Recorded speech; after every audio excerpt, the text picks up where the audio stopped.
Hey friends, if you wish to fix headset microphone echo on your Windows computer, then please watch this video. I will guide you through the resolution.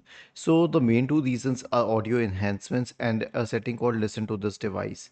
Right click on the system tray and select sound settings. Okay, you have to right click on the sound part and click on sound settings.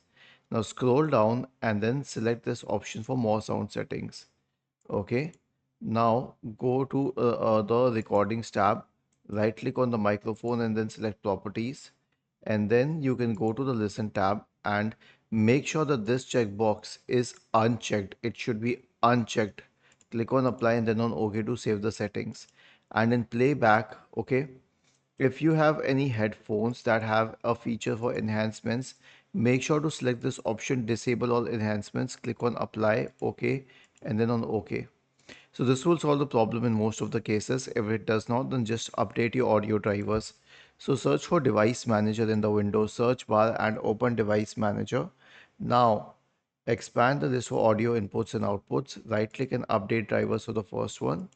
Right click and update drivers for the second one. Was this helpful? If yes, then please subscribe to the channel.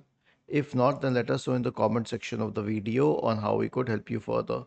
Thank you for watching this video and have a nice day.